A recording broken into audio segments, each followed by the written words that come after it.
All right, next question up has to do with your warm-ups. It says, when warming up to a single at 8, do you have to do workup singles at 6 and 7 in 5% increments, or can you just do bigger jumps? I'm wondering if that volume is intended as part of the design. It's not. What I prefer that you do, so if I'm asking you to do a single at 8, keep in mind the competition context for something like that. It's going to be something that's, if you did that for an opener, we would say that's a little bit heavy for an opener. So we're taking a heavy opener, what it amounts to. That's the ideal, and we want to increase what that number is over time. So I want your warm-ups to mirror the warm-ups that you would do in competition. So there's basically 2 warm-up routines, I guess, that I follow or recommend. There's a 5 warm-up and a 4 warm-up. So got them written up here. Your single at an 8 RPE is going to be around 92% in either case.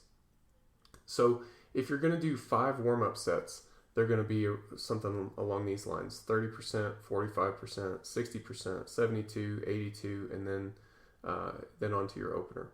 If you're doing 4 warm-up sets, you can do 30, 50, 70, 82, and then your opener. So you can see that the last warm-up is going to be around 82%, and then the other sets basically facilitate, jumping up to that in a reasonable pattern. Normally, I do 5 warm-ups for squats, and then 4 warm-ups for bench or deadlift.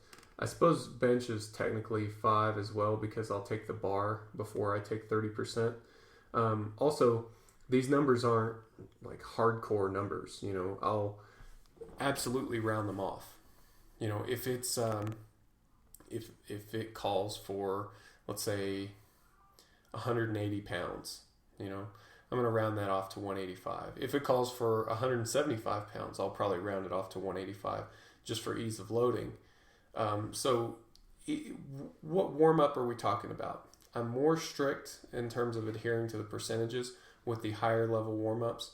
With your lower level warm-ups, as long as you're in the ballpark, then good enough. But the idea is that you take a limited number of warm-ups that are carefully coordinated, generally the same warm-ups that you're going to take in a competition setting, so that it's very reliable. Now, the thing is, in training, I'm asking you to do a single at 8, which works out to be 92, 93% of your 1-rep max. In a competition, your opener is going to be closer to 90% of your 1-rep max, which has some benefits, right? First of all, you're going to go out there and you're going to smoke it, and it's going to be faster than your single at 8. It's going to be like a 7.5 RPE, maybe even better than that. So you're going to have a lot of confidence in that. Secondly, it's a bit of a smaller jump. It's just this whole system is both a physical and a mental training system to get you into competition shape and prepare you mentally, physically for the demands of the competition. And I think that warming up in the same way and then going to your single at 8 RPE facilitates that really nicely. So let me know if you have any additional questions on that. There's a lot of nuance in the way that protocol is designed.